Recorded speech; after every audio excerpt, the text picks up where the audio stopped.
بلا کسی تاخیر کے ہمارے مہمان حضرت علامہ و مولانا خلیفہ شیخ الاسلام حضرت مولانا عارف رضا صاحب، ان سے ہم التماس کریں گے کہ حضرت مائک پر تشریف لائے اس شعر کے ساتھ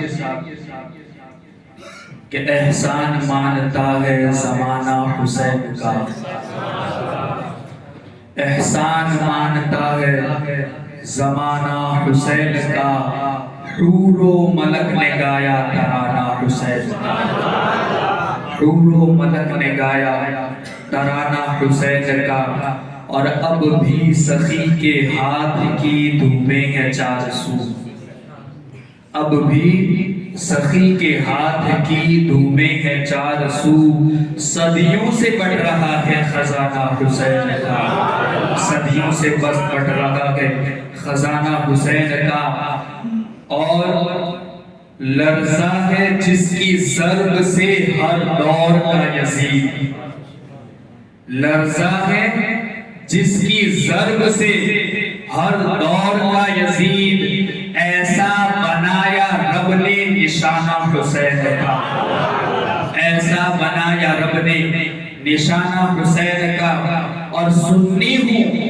اس لیے ہوں میں شبیر پر فدا، سنی ہوں اس لیے ہوں میں شبیر پر فدا، پایا ہے عشق میں نے یگانہ حسین کا، پایا ہے عشق میں نے یگانہ حسین کا۔ آئیے حضرت کے استقبال نعرہ تکبیر و رسالت سے کرتے ہیں، پرجوش نعرہ لگائے، نعرہ تکبیر، نعرہ رسالت، علماء اہل سنت، جشن شہید اعظم، نعرہ تکبیر، نعرہ رسالت۔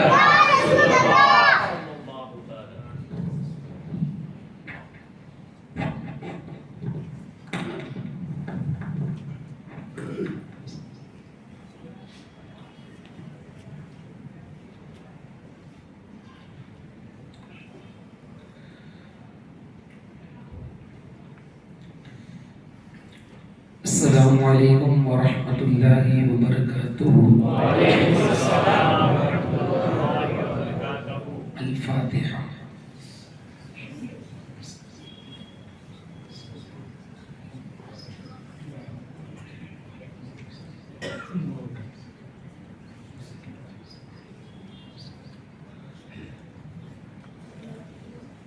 غوث اعظم بمن بے سر و ساما مدد، قبلہ دی مدد، کعبہ ایمان مدد، بقارق شہرانم اگثنی یا رسول اللہ، پریشانم پریشانم اگثنی یا رسول اللہ، دی خمسۃ اطفی بها حر الوباء الى حاتمہ، المصطفى والمرتضى وابناهما والفاطمہ، کریم السجایا جمیل الشیم نبی البرایا شفیع الامم، امام رسول پیشوائے سبیل امین خدا محبت جبرائیل، خدایا بحق بنی فاطمہ کے برقول ایمان بنم خاتمہ، اگر دعوت مرد بنی والقبول منو دست دامان آل رسول، برحمتک یا ارحم الراحمین۔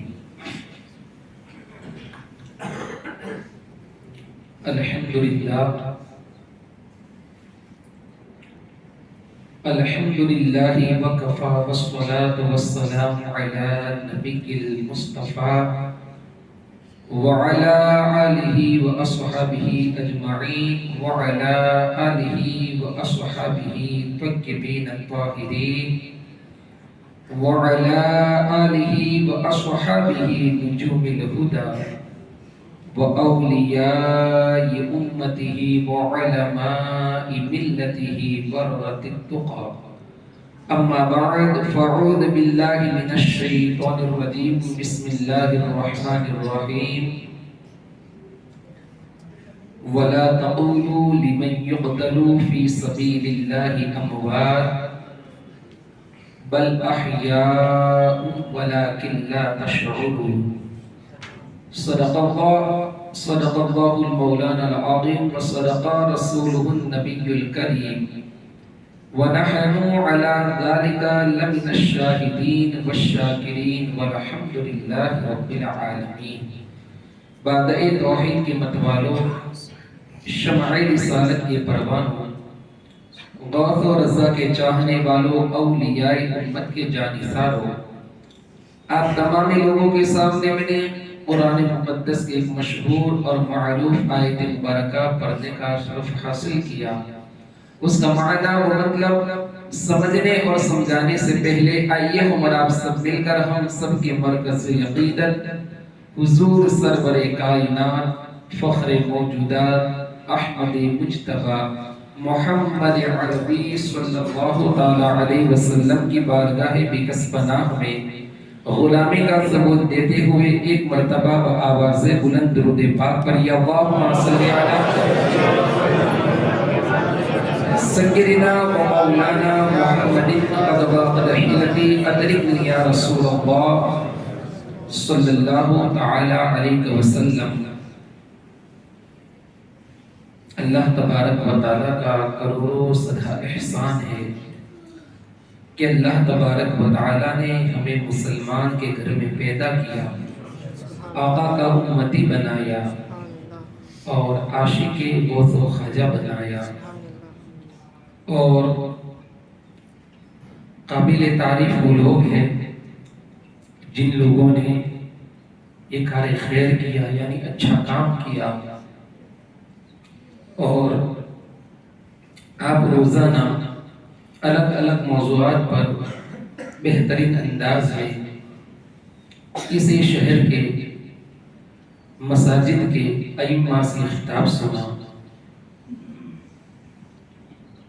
تو میں ان لوگوں کو مبارکبادی دینا چاہوں گا جن لوگوں نے اس مجلس کو مسلسل 10 دنوں تک قائم کیا.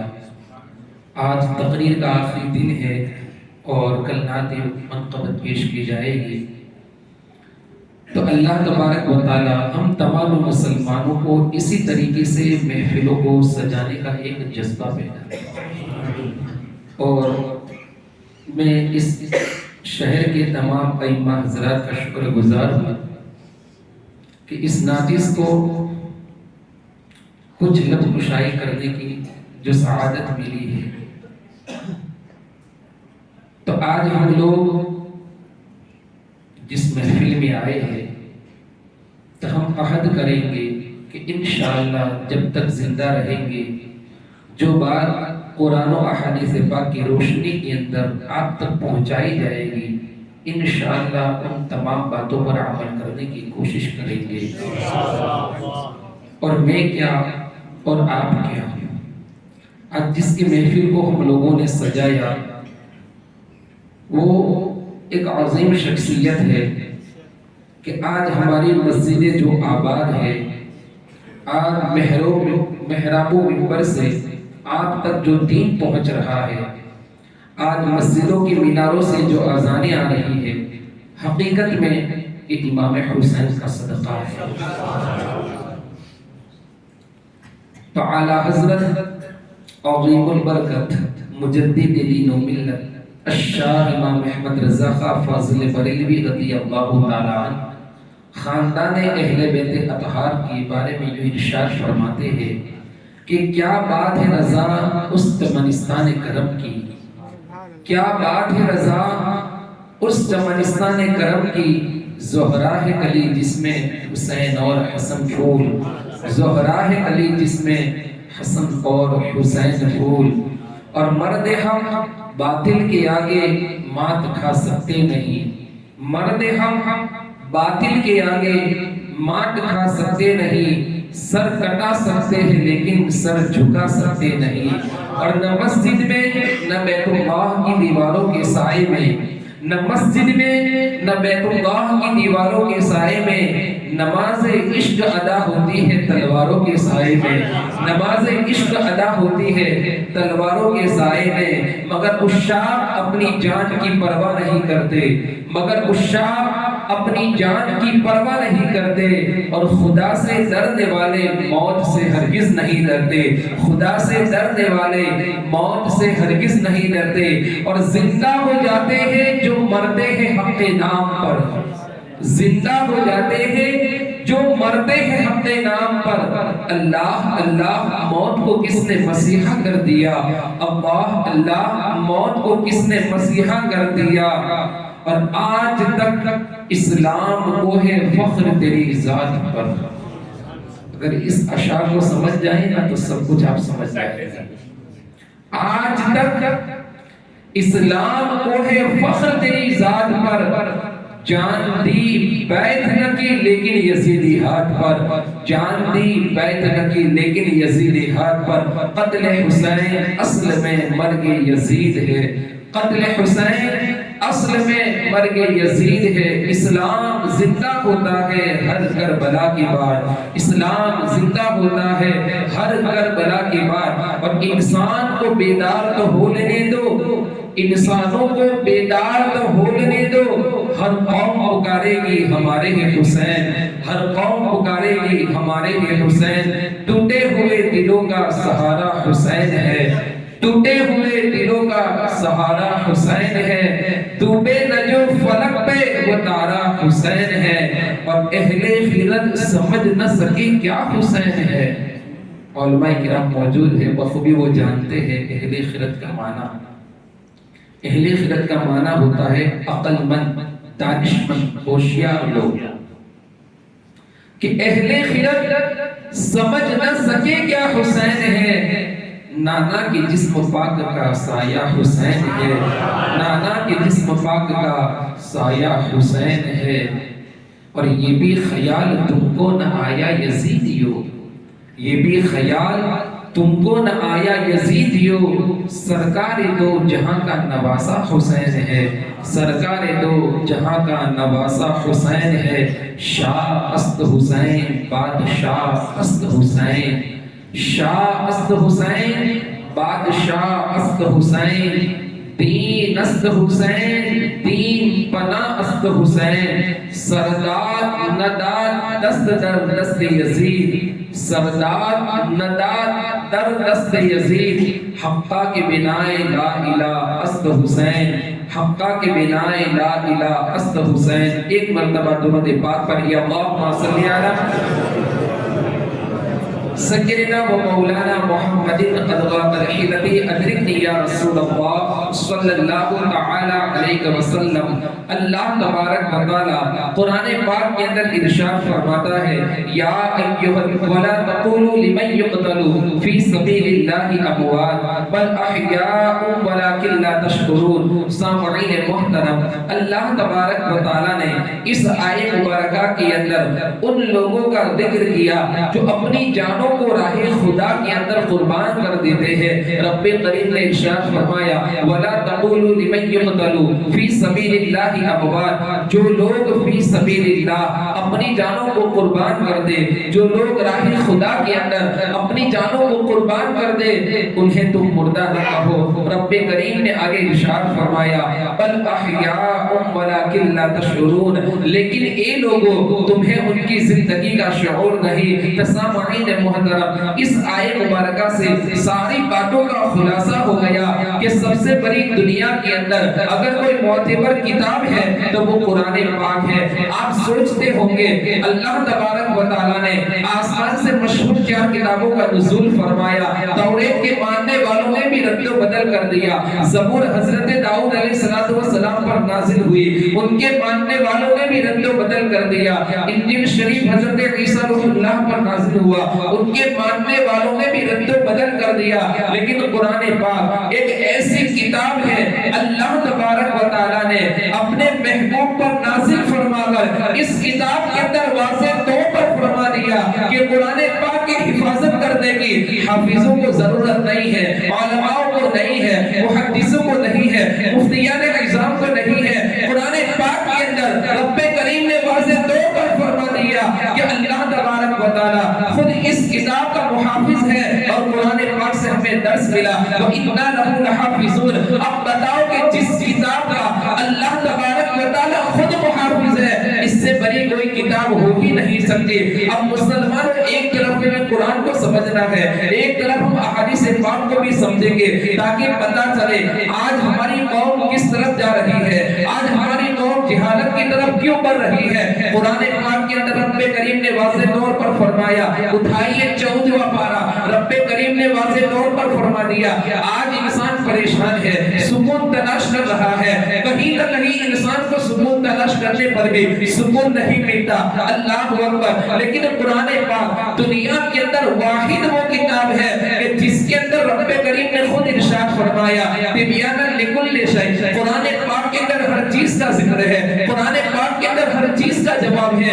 آئیے ہم قرآن سے سوال کرتے ہیں، ایک قرآن تو بتا تیری شان کیا ہے؟ تو قرآن پاک کے اندر سے یہ اعلان ہوتا ہے یہ تو اللہ تبارک و تعالیٰ کا فضل ہے، حضور کا ہم سب پر کرم ہے، اور امام حسین کا صدقہ ہے، بزرگان دین کی دعا ہے، ورنہ قرآن پاک وہ عظیم کتاب ہے جس کے بارے میں کہا گیا کہ اگر اللہ تبارک و تعالیٰ خود قرآن پاک کے اندر رب کریم نے واضح طور پر فرمایا لو انزلنا هذا القرآن على جبل لرأيته خاشعا متصدعا من خشية الله۔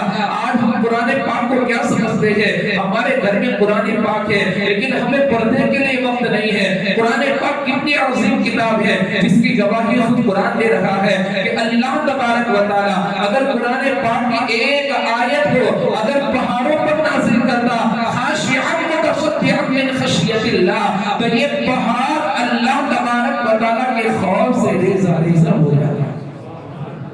اور آج اسی قرآن کو آقا کا امتی اپنے سینے میں لے کر پھرتا ہے، جن کو ہم حافظ قرآن کہتے ہیں، اور قرآن پاک کو اچھے انداز میں پڑھے، جس کا بھی ذکر قرآن میں آیا۔ آج ہم کچھ بھی پڑھ لیتے قرآن پاک کو، نہ علم تجوید سے ہم پڑھتے ہیں، نہ مخارج کے ساتھ پڑھتے ہیں، سب چلتا ہے، لیکن قرآن کے اندر جب رب کریم نے ہر چیز کا ذکر فرمایا تو وہ قرآن کے اندر سے ہمیں درس ملتا ہے۔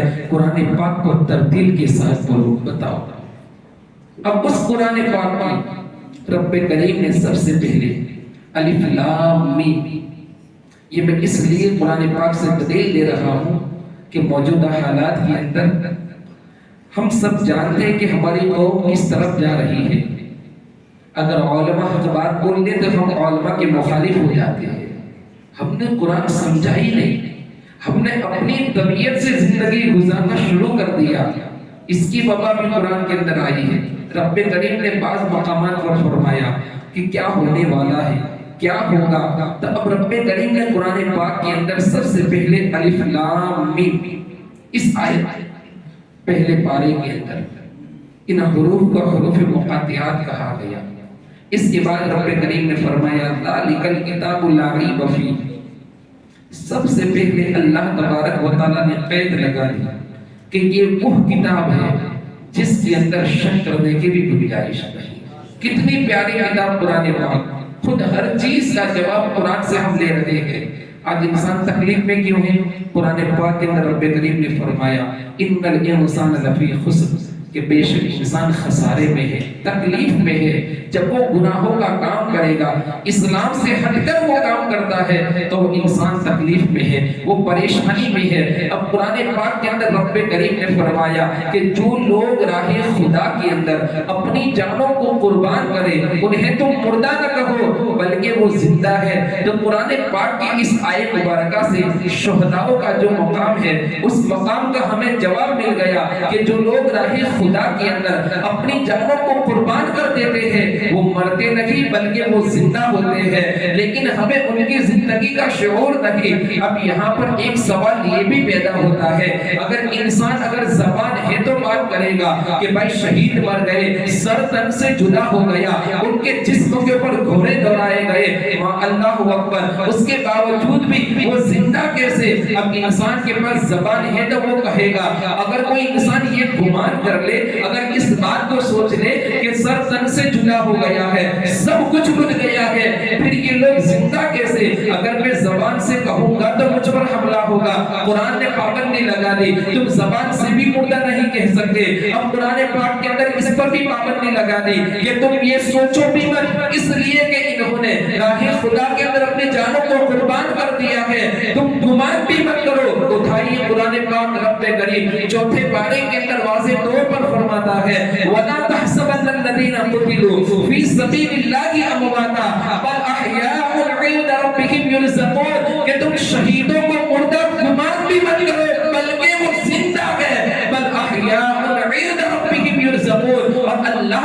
تبارک و تعالیٰ کے پاس سے انہیں رزق بھی ملا ہے۔ ان دونوں آئے مبارکہ سے خلاصہ یہ ہوا کہ شہید کو نہ مردہ کہا جا سکتا ہے نہ شہید کو مردہ سوچا جا سکتا ہے، اسی لیے کہا گیا زندہ ہو جاتے ہیں جو مرتے ہیں اپنے نام پر۔ اللہ اللہ موت کو کس نے مسیحا کر دیا؟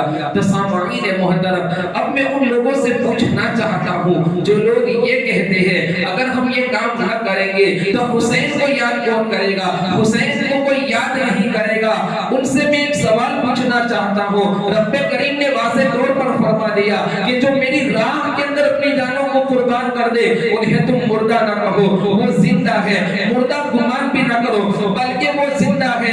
سامعین محترم، ان دونوں آئے مبارکہ خلاصہ یہ ہوا کہ سید الشہداء امام عالی مقام نے کربلا کے اندر آخری سجدہ کر کے ہمیں یہ پیغام دیا تمہارا سب کچھ لٹ جائے اس حالت میں بھی نماز نہ چھوڑنا۔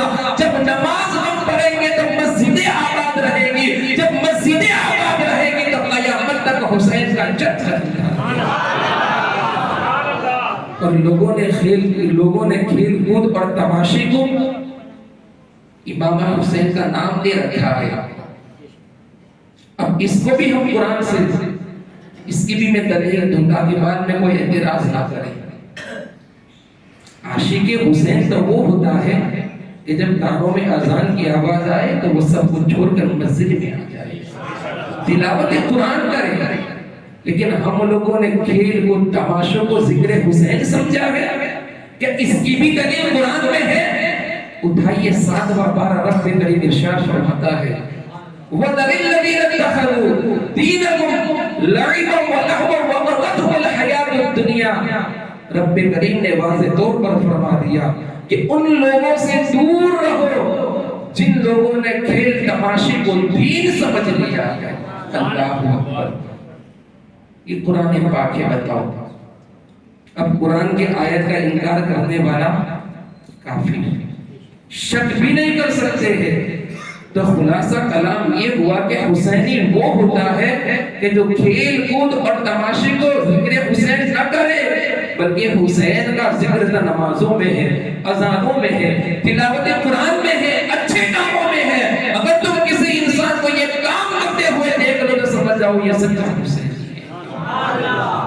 لیکن کھیل کود اور تماشے کو ہم لوگوں نے ذکر حسینی سمجھا گیا۔ علماء اگر بات کریں تو کہیں گے اگر یہ نہیں کریں گے تو لوگ حسین کے ذکر کہاں سے کریں گے؟ ہماری حیثیت ہی کیا ہے حسین کا ذکر کرے جن کا ذکر رب نے خود قرآن میں کر دیا ہے۔ قیامت تک قرآن زندہ رہے گا، یہ مسجد قیامت تک رہے گی، تب تک حسین کا ذکر ہوتا رہے گا۔ یہ مسجد کے جو محراب و منبر آج آباد ہے، یہ آپ تک جو دین پہنچ رہا ہے، یہ حسین کا ذکر نہیں تو کیا ہے؟ یہ اصل حقیقت ہے۔ اس لیے ان ساری چیزوں سے دور رہو۔ قرآن نے واضح طور پر فرما دیا ان لوگوں سے دور رہو۔ تم بھی ان سے جڑو گے تو وہ کہتے ہیں نا نسبت سے شے ممتاز ہوتی ہے۔ اور حضور شیخ الاسلام والمسلمین نے بہت پہلے فرمایا تھا کہ صحبت کی اثر سے ہو جاتے ہیں انسان بدنام۔ ارے آدمی تو کیا در و دیوار بدل جاتی ہے۔ اچھوں کی صحبت میں رہو گے تو تم اچھا بنو گے۔ پہلے ہم تک دین نہیں پہنچا تھا، اب ہم تک دین پہنچ گیا۔ ہمارے پاس قرآن پاک جیسی کتاب ہے، اس کو پڑھو۔ الحمدللہ اس مسجد کے اندر قرآن پاک کی تفسیر بھی ہوتی ہے۔ آپ خوش نصیب ہو کہ ہمارے درمیان ایسے قرآن کی تفسیر کرنے والے علماء بھی موجود ہیں۔ ہم اپنا تھوڑا وقت نکالیں، مسجدوں میں آئیں، تفسیر پڑھیں، تاکہ ہم نے بچپن میں نہ پڑھا ہو تو ہم ابھی سیکھ لیں کچھ نہ کچھ، کیونکہ پہلے ہم تک دین نہیں پہنچا تھا۔ اس لیے ہم جہالت کے اندر زندگی گزارتے تھے۔ جب ہم تک دین پہنچ گیا، اللہ اکبر، اس کے بعد میں اگر ہم گناہ کا کام کریں تو ہم یہ نہ سمجھیں کہ اللہ نے توفیق نہیں دی، ہم اپنی طبیعت سے زندگی گزارتے ہیں۔ قرآن کے اندر تو کہہ دیا کہ جن لوگوں نے دین کو کھیل کود اور تماشا سمجھ لیا تم ان سے بھی دور رہو۔ اور وہ لوگ دنیا کے اندر اس طریقے سے مشغول ہو جاتے ہیں کہ ان کی دنیا کے اندر بھی بربادی ہے۔ آخرت میں بھی بربادی ہے۔ تو سامعین محترم، ان ساری چیزوں سے ہمیں ایک درس ملا۔ اگر تم حسین سے محبت کرتے ہو، سچے حسینی ہو، تو آج سے عہد کرو جب تک زندہ رہیں گے انشاءاللہ امام حسین نے وہاں نیزوں اور تلواروں کے سایوں کے اندر نماز کبھی قضا نہیں کی، نماز نہ چھوڑی۔ انشاءاللہ ہم عالیشان مسجدوں کے اندر پابندی کے ساتھ نماز پڑھیں۔ یہ ذکر حسینی کا مقصد ہے۔ اب رب کریم نے قرآن پاک کے اندر فرمایا کہ ہم اپنی پہچان ڈھونڈیں کہ اللہ تعالیٰ نے ہمیں اس لیے بنایا، وَمَا خَلَقْتُ الْجِنَّ وَالْإِنسَ إِلَّا لِيَعْبُدُونِ۔ اللہ تعالیٰ نے جنات اور انسانوں کو اس لیے پیدا کیا تاکہ وہ اللہ کی عبادت کرے۔ اب کوئی انسان فجر کی نماز پڑھ کر کاروبار کرتا ہے رزق حلال کے لیے، تو ظہر تک جو کاروبار کرے گا اللہ تعالیٰ اس کو کاروبار کے ساتھ ساتھ عبادت کا بھی ثواب عطا کرے گا۔ کتنا پیارا مذہب ہے بتاؤ۔ کسی بھی مذہب کا ذکر قرآن کے اندر نہیں ہے، لیکن ہمارا وہ مذہب ہے جس کی گواہی خود قرآن دے رہا ہے، ان الدین عند اللہ الاسلام، کہ بے شک اللہ کے نزدیک سب سے سچا اگر کوئی دین ہے اور بہترین دین ہے تو وہ دین اسلام ہے۔ مسلمانوں، ہم کتنے خوش نصیب ہیں کہ ہمارے دین کی گواہی بھی قرآن دے رہا ہے کہ اتنا بہترین دین ہے۔ اب ہمیں کسی عام انسان کے پیچھے پڑنے کی ضرورت نہیں ہے۔ اگر ہمیں دنیا کے اندر اپنی زندگی کو اچھا کرنا ہے، بہترین بنانا ہے، بات آگے نکل گئی ظہر سے عصر تک، عصر سے مغرب تک، مغرب سے عشاء تک اگر کوئی عشاء کی نماز پڑھ لیتا ہے، باوضو ہوتا ہے، فجر کی نیت کر کے اگر وہ فجر میں اٹھ گیا تو اللہ تعالیٰ پوری رات اسے عبادت کا ثواب عطا کرتا ہے۔ اسی طریقے سے اگر یہ نیت کر کے بندہ سو گیا اس کا انتقال ہو گیا۔ کتنا پیارا مذہب ہے ہمارا۔ مذہب ہمیں یہ تعلیم دیتا ہے باوضو سونا، اچھی نیت کر کے سونا۔ اس حالت میں اگر انتقال ہو جاتا ہے اللہ تعالیٰ اسے شہادت والی موت نصیب کرتا ہے۔ کتنا پیارا دین ہے مسلمانوں۔ ہم کس طرف جا رہے ہیں؟ آج ہماری قوم غیروں کی غلامی کرتے ہوئے نظر آتی ہے۔ ہم اپنی پہچان ڈھونڈیں کہ ہماری پہچان کیا ہے۔ آج ہم کس طرف جا رہے ہیں؟ یہ قرآن تو بتا تبیان لکل شیء، تیرے اندر ہر چیز کا ذکر ہے، تو بتا ہماری عزت کیا ہے، ہمارا وقار کیا ہے۔ قرآن سے آواز آتی ہے، اٹھا 15واں پارہ سورہ بنی اسرائیل کے اندر رب کریم نے واضح طور پر فرما دیا، وَلَقَدْ كَرَّمْنَا بَنِي آدَمَ۔ اللہ تبارک و تعالیٰ نے آدم کی اولاد کے سروں کے اوپر عزت کا تاج رکھا۔ دنیا کی ڈگری مل جائے، سرٹیفکیٹ مل جائے تو ہم کتنے خوش ہوتے ہیں، میرے جیسا کوئی نہیں۔ اب اپنی پہچان ہم کھو چکی ہے مسلمان۔ قرآن پڑھو، حضرت تفسیر کرتے ہیں، محفلوں میں بیٹھو تو پتا چلے کہ ہماری پہچان کیا ہے۔ اب رب اعلان کرتا ہے وَلَقَدْ كَرَّمْنَا بَنِي آدَمَ، کہ ہم نے عزت کا تاج رکھا بنی آدم، آدم کی اولاد کے سروں کے اوپر۔ اب جس کے سر پر اللہ عزت کا تاج رکھے، آج وہ قوم غیبت میں مبتلا، آج وہ قوم غلامی کرتے ہوئی نظر آتی ہے، آج اس قوم کے اندر فتنہ فساد ہے۔ ہم اپنی پہچان، اور آج انسان اپنی پہچان اتنی کھو چکا ہے کہ اسے یہ پتا نہیں کہ اللہ تعالیٰ نے مجھے کس طریقے سے پیدا کیا۔ اب قرآن سے ہم یہ بھی پوچھے، قرآن تو بتا اللہ تعالیٰ نے انسان کو کتنی بہترین شکل و صورت میں پیدا کیا۔ رب کریم نے سورہ 3 میں ارشاد فرمایا 30ویں پارے کے اندر، لَقَدْ خَلَقْنَا الْإِنسَانَ فِي أَحْسَنِ تَقْوِيمٍ، کہ اللہ تبارک و تعالیٰ نے انسانوں کو اچھی شکل و صورت میں پیدا کیا۔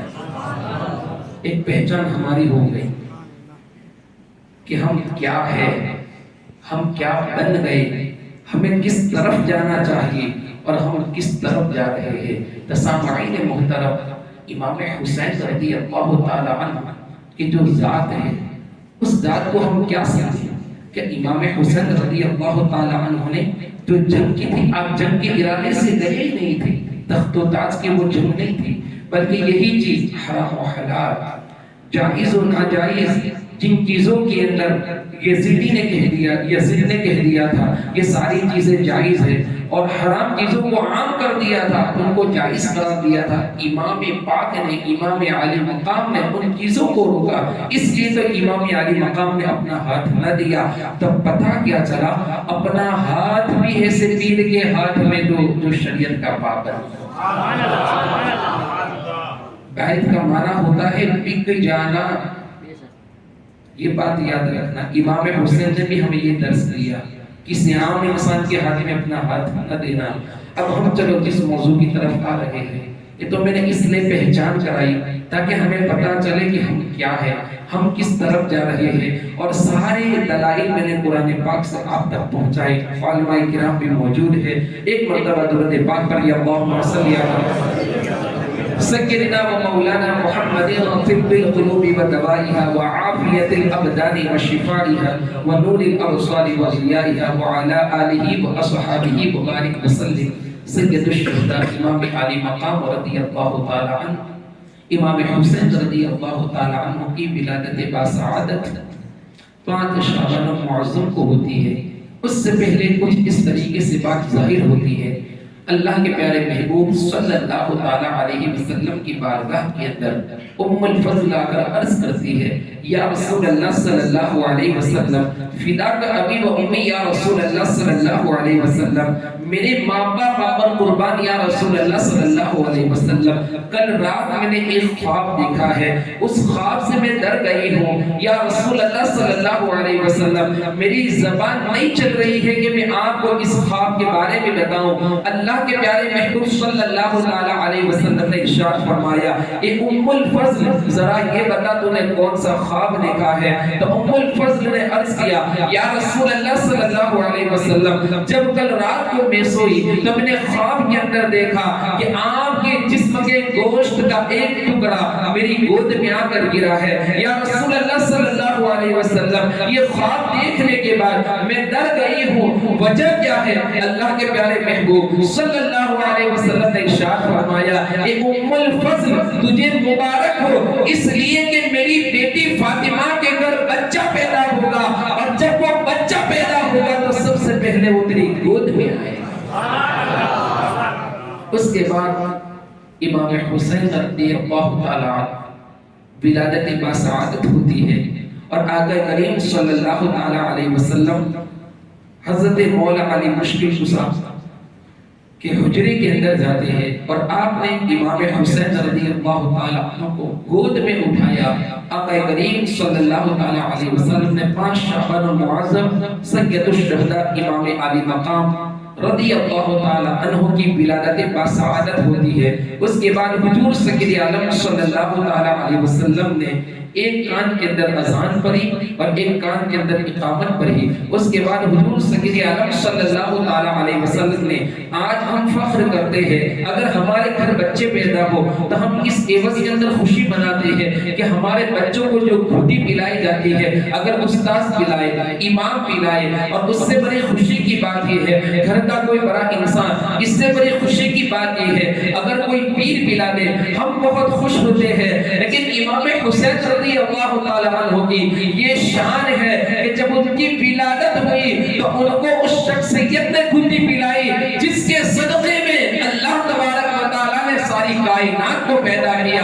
حضور سید عالم صلی اللہ تعالی علیہ وسلم نے اپنی زبان پاک کو امام حسین کی ولادت کے بعد منہ کے اندر ڈالا تو گویا پتہ یہ چلا کہ جیسے ہی امام حسین دنیا کے اندر تشریف لائے تو آقا کریم صلی اللہ تعالی علیہ وسلم نے گھٹی کے ساتھ وہ ساری چیز امام حسین کو پلا دی جو کربلا کے میدان کے اندر باطل کے سامنے نہ جھکی اور حق کا پرچم بلند کر دیا. امام حسین رضی اللہ تعالی عنہ کی ولادت باسعادت کے بعد حضور سید اعظم صلی اللہ تعالی علیہ وسلم کی بارگاہ کے اندر جبرائیل امین آئے، عرض کرنے لگے، یا رسول اللہ صلی اللہ علیہ وسلم، آج ہمارے گھر بچہ پیدا ہوتا ہے، پیدا ہونے کے بعد ان کا نام رکھتے ہیں. تو آقا کریم صلی اللہ تعالی علیہ وسلم کی بارگاہ کے اندر جبرائیل امین آئے، آ کر عرض کرنے لگے، یا رسول اللہ صلی اللہ علیہ وسلم، اللہ تبارک و تعالی نے آپ کے گھر جو نواسا پیدا ہوا ہے ان کا نام دیا ہے، اور جس کو سریانی زمان کے اندر شبیر و شبر کہا گیا یہ حضرت ہارون علیہ السلام کے شہزادوں کا نام ہے، اور یہ حسن و حسین جنتی ناموں میں سے نام ہے. اور اس وقت جو جہالت کا دور تھا اس وقت کسی کا نام حسن و حسین نہیں تھا. آقا کریم صلی اللہ تعالی علیہ وسلم نے آپ کے دوسرے نواسے کا نام حضرت حسین رکھا. اور چنانچہ پتا کیا چلا کہ حضرت امام حسین رضی اللہ تعالیٰ عنہ کا جب بچپن کا عالم تھا، ابھی امام حسین رضی اللہ تعالیٰ عنہ کا ہم مقام کیا سمجھے؟ آج ہم لوگ گناہ کا کام کرتے ہیں، جب محفل میں بیٹھتے ہیں تو ہم حسینی بن جاتے ہیں، جانے کے بعد ہم گناہوں کی طرف مبتلا ہو جاتے ہیں۔ تو سامعین محترم، امام حسین کی شان یہ ہے کہ جب امام حسین رضی اللہ تعالیٰ عنہ کی ولادت ہوتی ہے، اس کے بعد بار بار حضرت جبرائیل علیہ السلام آسمان سے زمین کی طرف آتے ہیں، کئی فرشتے حضرت خاتون جنت رضی اللہ تعالی عنہا کے مکان پر آتے ہیں اور امام حسین کی ولادت کی خوشی کے اندر مبارکبادی دیتے ہیں۔ حضرت جبرائیل علیہ السلام آسمان کی طرف گئے اور جانے کے بعد جیسے ہی آسمان کے اوپر پہنچے، سدرۃ المنتہا، یہ حضرت جبرائیل علیہ السلام کے رہنے کی جگہ ہے، وہاں جانے کے بعد ایک فرشتہ تھا۔ اس روایت کے اندر اختلاف ہے اور مختلف روایت کے اندر آیا ہے کہ جس کا نام قرطاس تھا، اور سامعین محترم وہ فرشتہ حضرت جبرائیل علیہ السلام کی بارگاہ کے اندر عرض کرتا ہے، اے فرشتوں کے سردار، تم بار بار زمین کی طرف جاتے ہو، بار بار آسمان کی طرف جاتے ہو، وجہ کیا ہے؟ حضرت جبرائیل علیہ السلام نے اس فرشتے سے مخاطب ہو کر کہا کہ آج جس کے صدقے میں اللہ نے ساری کائنات کو پیدا کیا ہے، اس آخر الزمان جس کا نام آسمان میں احمد ہے، دنیا میں محمد ہے، ان کے گھر نواسا پیدا ہوا ہے، اور فرشتے در فرشتے مبارکبادی دینے کے لیے جاتے ہیں۔ تو وہ فرشتے نے کہا آپ مجھے بھی لے چلو۔ تو سامعین محترم، حضرت جبرائیل علیہ السلام کے ساتھ وہ فرشتہ بھی ساتھ میں آیا اور آنے کے بعد آقا کریم صلی اللہ علیہ وسلم کی بارگاہ کے اندر جب جبرائیل امین نے سلام پیش کیا اور مبارکبادی دی، تو آقا کریم صلی اللہ علیہ وسلم نے ارشاد فرمایا، اے جبرائیل ذرا یہ بتاؤ یہ آپ کے ساتھ دوسرا کون فرشتہ ہے؟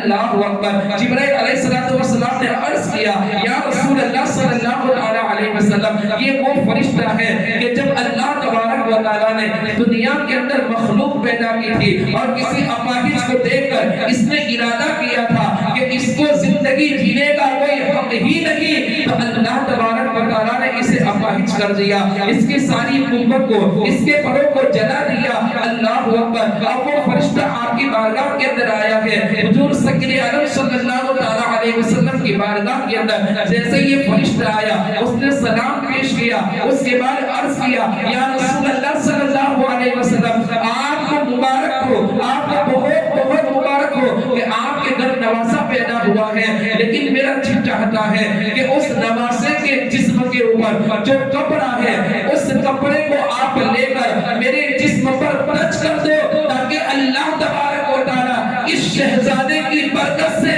میرے پاس جو طاقت تھی، جو قوت تھی، جو میں نے کسی کے بارے میں برا سوچنے کی عوض میں ظاہر ہو گئی ہے، اللہ تبارک و تعالی اس کے صدقے میں مجھے عطا کر دے۔ اور اس وقت میں نے دعا کی تھی کہ مولا جس آخری نبی کو تو بھیجے گا، جو جس سے زیادہ محبت کرے گا، جب اس کی ولادت ہو تو رب کریم اتنی زندگی عطا کرنا کہ ان کے مزار پر میں جھاڑو کر سکوں اور ان کے مزار پر میں پہرا دے سکوں۔ تو چنانچہ جب یہ فرشتہ بارگاہ حضور صلی اللہ علیہ وسلم میں آیا، کپڑا لگا دیا گیا، تب پتا کیا چلا ابھی امام حسین بڑے نہیں ہوئے، امام حسین نے تلاوت قرآن کیا، نہ نماز پڑھی۔ جس امام حسین کے جسم سے اگر کپڑا ٹچ ہو جائے تو فرشتوں کی جو طاقت و قوت تھی جو ظاہر ہو گئی تھی، ان کے جسم کی برکت سے انہیں واپس مل جائے، اس امام پاک کا مقام کیا ہوگا۔ لیکن مسلمانوں، آج ہم صرف نام کے حسینی ہیں، آج ہم حقیقت میں اگر حسینی بننا چاہے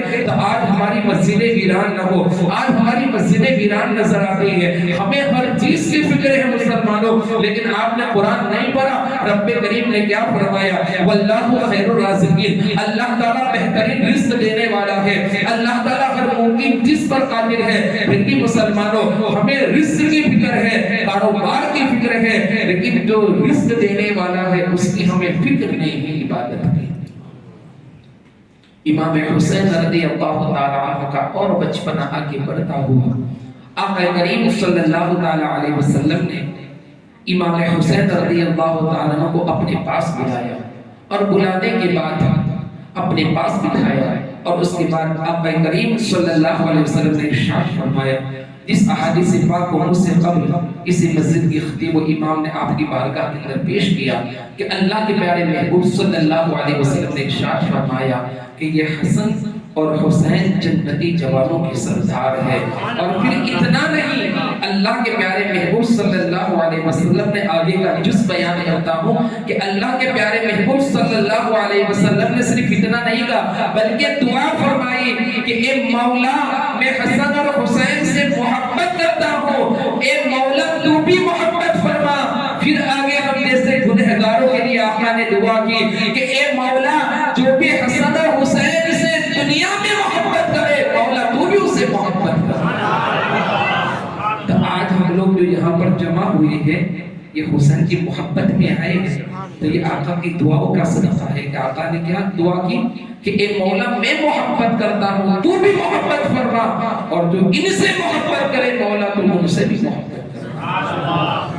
آقا کریم صلی اللہ تعالی علیہ وسلم جب مدینہ پاک کے اندر آپ گزرتے اور گھر کے اندر اگر امام حسین رضی اللہ تعالی عنہ کی اگر رونے کی آواز آتی تو آقا کریم صلی اللہ تعالی علیہ وسلم حضرت خاتون جنت رضی اللہ تعالی عنہ کو یہ آواز دیتے، اے بیٹی یہ حسین کی رونے کی آواز ہے، کیا ہوا حسین کیوں روتے ہیں، انہیں چپ کراؤ۔ آقا کریم صلی اللہ علیہ وسلم نے ارشاد فرمایا کہ جب حسین روتے ہیں تو مجھے تکلیف ہوتی ہے، اور آقا نے فرمایا کہ یہ حسن اور حسین جنتی پھولوں میں سے پھول ہے، اور آپ ان کو اکثر بوسا دیتے تھے، سونگھا کرتے تھے۔ آقا کریم صلی اللہ تعالی علیہ وسلم کہ بچپن کے عالم کے اندر پھر ایک وقت وہ آیا کہ حضور صلی اللہ تعالی علیہ وسلم کی بارگاہ کے اندر حضرت جبرائیل علیہ السلام آئے۔ ہم کہتے ہیں کہ امام نے علی مقام کو کربلا جانے کی ضرورت کیوں تھی؟ بہت سارے لوگ یہ خیالات رکھتے ہیں، یہ جاہلانہ خیالت ہے۔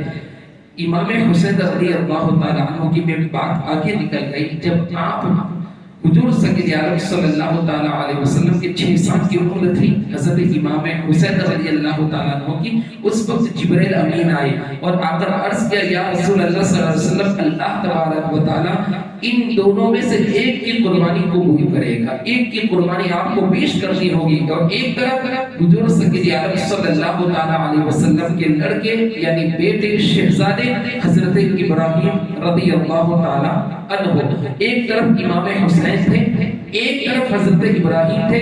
تو آقا کریم صلی اللہ علیہ وسلم نے ارشاد فرمایا، اے جبرائیل اگر اللہ تبارک و تعالی ان دونوں میں سے اگر قربانی چاہتا ہے تو مجھے اپنے بیٹے کی قربانی منظور ہے، لیکن امام حسین کی قربانی مجھے منظور نہیں، اس لیے کہ اگر میرے بیٹے کا انتقال ہوگا اس کا غم مجھے ہوگا، لیکن اگر امام حسین کا انتقال ہوگا تو اس کا دکھ حضرت فاطمہ کو بھی ہوگا۔ اور آقا نے فرمایا کہ فاطمہ بضعۃ منی، آقا کریم صلی اللہ علیہ وسلم نے ارشاد فرمایا کہ فاطمہ میرے جگر کا ٹکڑا ہے، میرے دل کے ٹکڑے کا نام ہے۔ یہ بیٹیوں سے محبت ہم کرتے ہیں نا، یہ آقا کریم صلی اللہ تعالی علیہ وسلم کی ایک سنت مبارکہ ہے کہ باپ بیٹی سے کیوں محبت کرتا ہے۔ آقا نے فرمایا کہ فاطمہ میرے دل کے ٹکڑے کا نام ہے، فاطمہ میرے جگر کے ٹکڑے کا نام ہے۔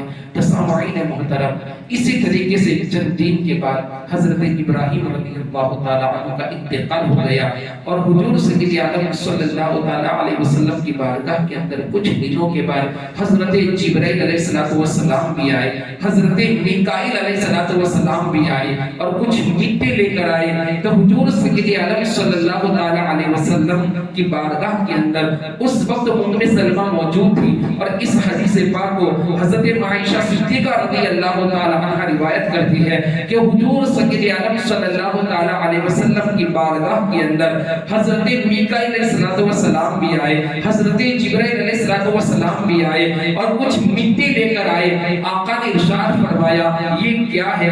حالانکہ آقا سب کچھ جانتے تھے، آقا حاضر و ناظر ہے، آقا ہماری مجلس میں بھی موجود ہے، آقا حسین بھی اس مجلس میں موجود ہے۔ پھر حضرت میکائیل علیہ السلام نے عرض کیا، یا رسول اللہ صلی اللہ علیہ وسلم یہ مقام طب سے میں مٹی لایا ہوں، اور یہ مٹی اس لیے لایا ہوں کہ آپ جس سے محبت کرتے ہو, آپ جس کو بوسہ دیتے ہو, اور آپ نے جس کو جنتی جوانوں کا سردار کہا ہے, اور آپ نے دعا کی ہے رب کی بارگاہ کے اندر میں ان سے محبت کرتا ہوں, اے مولا تو بھی اس سے محبت فرما, تو ایک وقت وہ آئے گا کہ اس مٹی کو میں اس لیے لایا ہوں کہ اس مقام کے اوپر آپ کے اس شہزادے کو وہاں پر شہید کر دیا جائے گا. اس وقت وہ مقام طف تھا جس کو موجودہ حالات کے اندر کربلا کہا جاتا ہے. اب جب یہ واقعہ پیش آیا تو اس وقت ام سلمہ موجود تھی. آقا کریم صلی اللہ علیہ وسلم نے ام سلمہ کو یہ شیشی دی جس کے اندر مٹی تھی, اور آقا نے یہ ارشاد فرمایا کہ ام سلمہ جب یہ مٹی سرخ ہو جائے یعنی لال ہو جائے تو سمجھ جانا اس نواسے کو کربلا کے میدان کے اندر شہید کر دیا جائے گا. آقا کی اس حدیث پاک سے اس بات کا ثبوت ملتا ہے. آقا کو پتا تھا کہ جب میں دنیا سے پردہ کر جاؤں گا نہ علی ہوں گے نہ فاطمہ ہوں گے, لیکن جب میرے نواسے کو شہید کیا جائے گا اس وقت ام سلمہ دنیا کے اندر موجود ہوگی. اسی لیے بریلی کے تاجدار نے کہا تو زندہ کے اللہ, تو زندہ کے اللہ, میری چشم عالم سے چھپ جانا. اس واقعے سے حاضر و ناظر ہونے کا بھی ایک مسئلہ حل ہو گیا. جو لوگ کہتے ہیں نا آقا کے پاس پیٹھ پیچھے کا علم نہیں, معاذ اللہ, میں دنیا کی ایک چھوٹی مثال لے لوں تاکہ عقائد پہ ہمارے درست ہو جائے کہ ہم نماز کے اندر تشہد پڑھتے ہیں نا, علماء موجود ہیں, اس کا پڑھنا کیا ہے, واجب ہے. اگر کچھ غلطی ہو جائے, انسان اگر بھول جائے اور کچھ غلطی ہو جائے اور غلطی سے بھول جائے تو اس کو سجدے سہو کرنا پڑے گا, اس لیے کہ واجب کا چھوٹ جانا اور بعد میں یاد آنے سے سجدے سہو کرنے سے نماز ہو جائے گی. اور اگر جان بوجھ کر چھوڑ دے تو اس کی نماز ہی نہیں ہوتی. تو یہ تشہد ہے کیا, اشہد ان لا الہ الا اللہ و اشہد ان محمدا عبدہ و رسولہ. ہم نماز کے اندر بھی نبی پر درود پڑھتے ہیں اور آل نبی پر درود پڑھتے ہیں. جب نبی اور آل نبی پر درود نہ پڑھنے سے ہماری نماز مکمل نہیں مسلمانوں. تب بتاؤ جو لوگ یہ کہتے ہیں اب جس کا ہم ذکر کرتے ہیں اگر نماز میں بھی ہو ہم جس پر درود پڑھتے ہیں اس کا خیال بھی ہمیں آئے گا. اب آقا کریم صلی اللہ علیہ وسلم نے ارشاد فرمایا آج اچھا لباس پہننے کا نام مسلمان کہتے ہیں, میں تو کلمہ پڑھتا ہوں, میں تو بزرگوں کے مزاروں پر جاتا ہوں. اچھی بات ہے بزرگوں کے مزاروں پر جانا, اچھی ہے پیر کی بارگاہ کے اندر جانا, لیکن پہلے فرض ادا کرو. فرض ادا کر کے جاؤ گے تو وہ مزاروں کے اندر رہنے والے بزرگ بھی ہم سے خوش ہوں گے. اب آقا کی بارگاہ میں چلتے ہیں. آقا کریم صلی اللہ علیہ وسلم نے ارشاد فرمایا کیا ہر کوئی مومن ہے, کیا ہر کوئی مسلمان تو ہر کوئی ہو سکتا ہے. اب آقا نے کسے مومن کہا اور مومن کون ہوتا ہے؟ آقا کریم صلی اللہ علیہ وسلم نے ارشاد فرمایا لا یؤمن احدکم حتی اکون احب الیہ من والدہ وولدہ والناس اجمعین. تم اس وقت تک کامل مومن ہو ہی نہیں سکتے جب تک تم اپنے ماں سے, اپنے باپ سے, اپنی اولاد سے زیادہ تم نبی سے محبت کرو. اور اسی کی ترجمانی کے اندر میرے پیرو مشرق ارشاد فرمایا حضور تاج الشریعہ نے یا رسول اللہ صلی اللہ علیہ وسلم آپ کی طلعت کو دیکھا جان دی, قبر میں پہنچا تو دیکھا آپ ہے. یا رسول اللہ آپ کی طلعت کو دیکھا جان دی, قبر میں پہنچا تو دیکھا آپ ہے. اور نبی سے جو ہو بیگانہ اسے دل سے جدا کر دے. اس حدیث پاک کی ترجمانی کے اندر پیرو مشرق ارشاد فرمایا نبی سے جو ہو بیگانہ اسے دل سے جدا کر دے, پیدر مادر برادر مالو جا ان پر فدا کر دے. یہ ہے نبی سے محبت, یہ ہے عقیدہ. نبی سے محبت ہوگی تو ہم ہر حرام کام سے بچیں گے. نبی سے محبت ہوگی ہم ہر اچھا کام کریں گے. اب امام حسین رضی اللہ تعالیٰ جیسی بچپن سے اور آگے بڑھتے ہیں, بہت مشہور واقعہ ہے, آپ نے علماء سے سنا ہوگا, میں اس طرف نہیں جاتا کہ حضور سید عالم صلی اللہ تعالیٰ علیہ وسلم ایک مرتبہ نماز پڑھ رہے تھے اور پشت کے اوپر حضرت سید الشہداء امام علی مقام رضی اللہ تعالیٰ 55 کے عالم کے اندر بیٹھ گئے. یہ واقعے بھی ہے، بہت سارے سیب والے بھی واقعے ہیں، لیکن مسلمانوں ہم اور تھوڑا آگے جاتے ہیں. ان واقعوں کو آپ علماء کے ذریعے آپ تک پہنچ جاتے ہیں، لیکن کربلا کا مقصد کیا ہے، کربلا کی حقیقت کیا ہے؟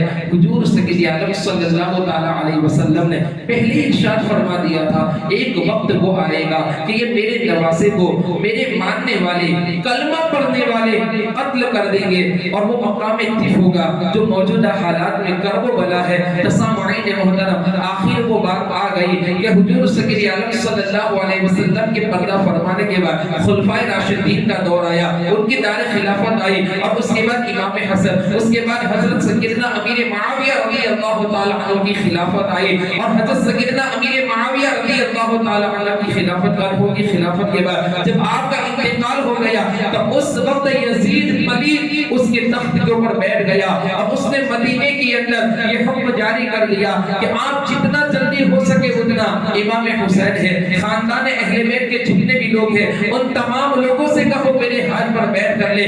حالانکہ پہلے بات چھپائی کہ امیر معاویہ کا انتقال ہو چکا ہے، سب سے پہلا جھوٹ والی بات انہیں مدینے تک پہنچائی. اور اس وقت مدینے پاک کا جو گورنر تھا اور جو حاکم تھا جس کا نام ولید بن عقبہ تھا، اس نے کہا کہ یہ کام میرا نہیں ہے. اللہ اکبر. پھر اس کے بعد اس نے مروان کو کہا. اب مروان کے بارے میں پیارے مروان بن حکم کو اس نے بات کی تو حضور سید عالم صلی اللہ علیہ وسلم کی بارگاہ کے اندر جب مروان کو لایا گیا تو آقا نے پہلے ارشاد فرما دیا تھا، اور آقا نے فرما دیا تھا کہ یہ گرگٹ ہے اور اس کے اوپر بھروسہ نہیں کرنا چاہیے. آخر وہ بات آئی، اہل بیت اطہار کے تمام لوگوں کو گمراہ کیا، جھوٹ بول کر یہ بات پہنچائی. الغرض بات یہ ہے کہ اس وقت کوفہ سے خطوط بھیجے جاتے تھے، اس وقت موبائل کا دور نہیں تھا، ٹیلی فون کے ذریعے جو بات آج ہو رہی ہے وہ دور نہیں تھا. قاصد آتا تھا، خطوط لے کر آتا تھا. اس کے بعد یزید تخت پر بیٹھ گیا، اور بیٹھنے کے بعد وہاں کوفہ والے جو اہل بیت اطہار سے محبت کرتے تھے انہوں نے خط لکھا کہ ہم یزید کی حال پر بیعت نہیں کریں گے، امام حسین آپ آ جائیے، یہ آپ کسی کو بھیج دیں. کئی خط آئے اور کئی خطوط آنے کے بعد امام حسین رضی اللہ تعالی عنہ نے حضرت امام مسلم کو بھیجا.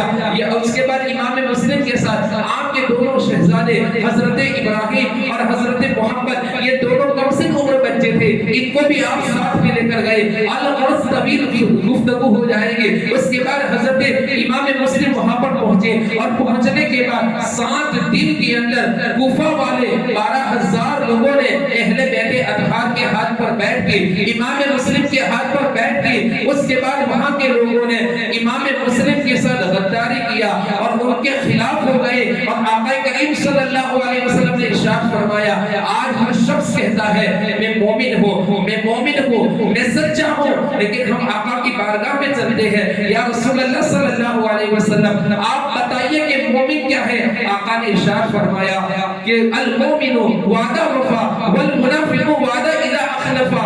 مومن وہ ہے جو وعدہ کرے تو اسے پورا کرے، اور منافق ہے وہ ہے جو وعدہ کرے اور اس سے منہ کر جائے، یعنی وعدہ خلافی کرے. سامعین محترم، امام مسلم کو وہاں پر بلایا، اور بلانے کے بعد ان کے خلاف ہو گئے، اور امام مسلم کو شہید کر دیا گیا. ان کے دونوں بچوں کو ایک اہل بیت اطہار کا ماننے والا تھا، اللہ اکبر، نعمان بن بشیر جو محبت کرتا تھا، اس نے جیل سے رہا کر دیے. اس کے بعد وہ حارث کے ہاتھ میں آیا. اس کے بعد وہ یزید کے پاس نہیں لے گیا، ابن زیاد کے پاس گیا، ان کے سر کو شہید کرتے ہوئے نہر فرات کے اندر ان کے جسم کو بہا دیا. یہ سارے واقعات کربلا سے پہلے ہوئے.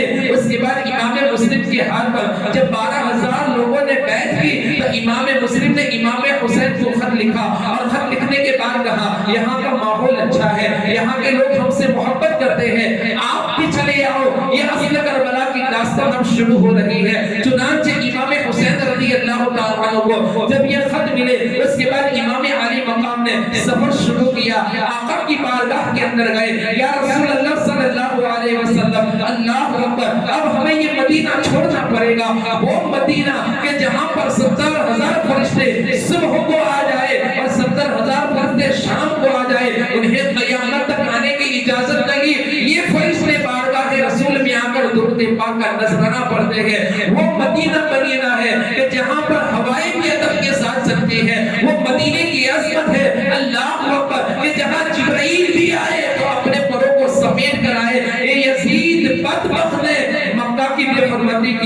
مدینے کی بڑھونے کے اس یزید کو نے یہ ساری چیزوں کو عام کر دیا تھا. چنانچہ اس کے بعد روزہ رسول کے پاس حاضر ہوئے, آنکھوں سے اشک جاری ہے, یا رسول اللہ صلی اللہ علیہ وسلم اب ہمیں چھوڑنا پڑے گا یہ شہر جس شہر سے ہم محبت کرتے تھے.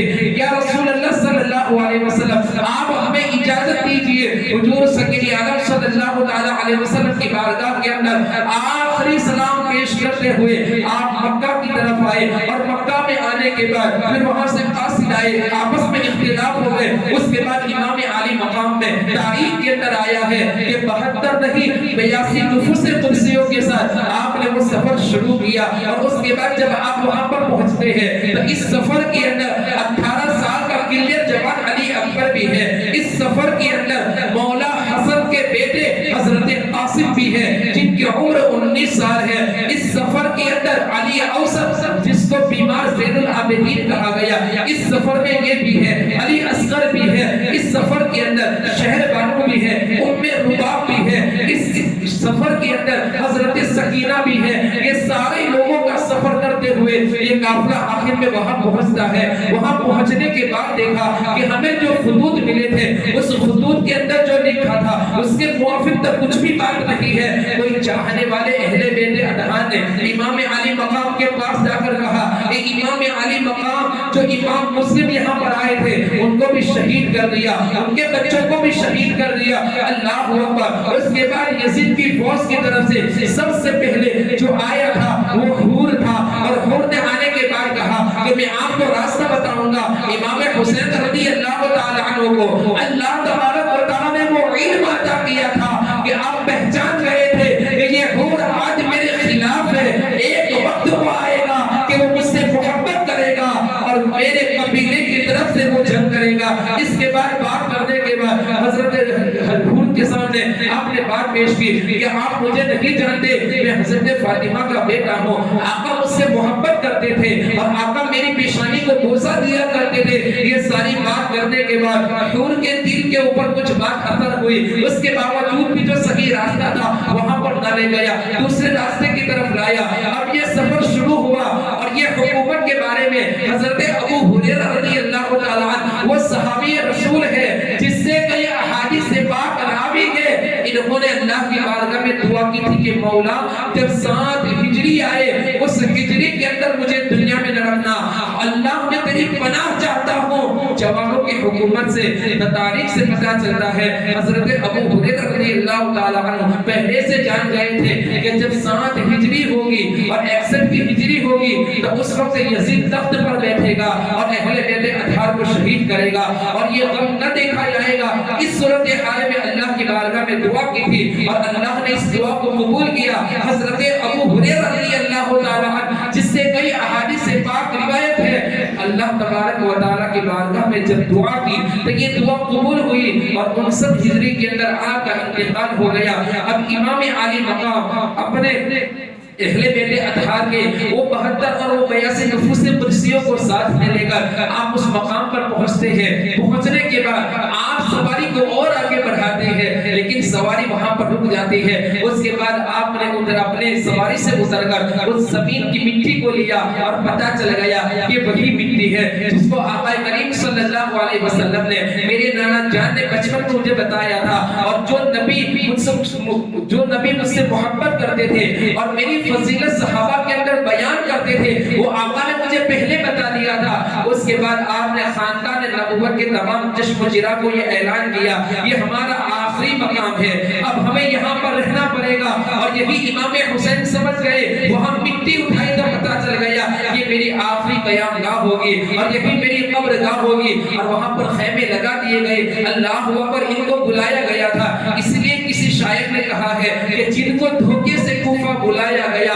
جن کو بیٹھے بٹھائے ستایا گیا, جن کے بچوں کو پیاسا رلایا گیا, جس کے بھائی کو زہر دیا گیا, اس حسین ابن حیدر پہ لاکھوں سلام. ان کو دھوکا کر کے کوفہ بلایا گیا, مقام کربلا تک پہنچ گئے اور پہنچنے کے بعد وہاں پر خیمہ لگا دیا. اس کے بعد یزیدیوں کی فوج کی طرف سے حکم ہوا اب ان کے اوپر کھانا پانی سب بند کر دیا جائے. اللہ اکبر. لیکن امام حسین کو پہلے سے معلوم تھا ایک موقع وہ آئے گا جب سب کچھ لٹانا پڑے گا. اب امام حسین رضی اللہ تعالیٰ عنہ کے ہم ماننے والے والے ہیں، ہمارے گلے کے اندر ہم حسین کے غلامی کا پٹا ڈالتے ہیں۔ آج کی وہ شب تھی اور کل کی جو شب عاشورہ جس کو کہا گیا، یہ شب آئی تو اس شب کو امام علی مقام اپنے حجرے کے اندر گئے اور جانے کے بعد جتنے بھی اہل بیت اطہار کے جتنے بھی 72 نفوس قدسیہ تھی ان کے سامنے امام علی مقام نے ایک خطبہ دیا۔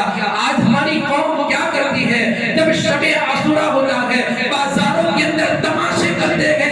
یہ امام علی مقام کی یہ شان ہے کہ جب عاشورے کی شب آئی یعنی دوسرے دن صبح کو یوم عاشورہ اور کل کی جو رات ہے وہ رات کو یوم عاشورہ کہا گیا، اس رات کو اپنے خیمے کے اندر گئے اور جانے کے بعد اہل بیت اطہار کے سامنے آپ نے خطاب دیا، اے اہل بیت اطہار، آج کی رات ہمارے لیے آخری رات ہے، کل کی رات ہمیں نصیب نہ ہوگی، جتنا ہو سکے اتنا ہم عبادت کر لیں۔ ایک طرف گانے بج رہے تھے، ایک طرف ڈھول اور تاشوں کی آوازیں آ رہی ہے، جو لوگ یہ کہتے ہیں کہ ہم تو خوشی مناتے ہیں، ہم تو اسلام کو زندہ ہونے کی خوشی کرتے ہیں۔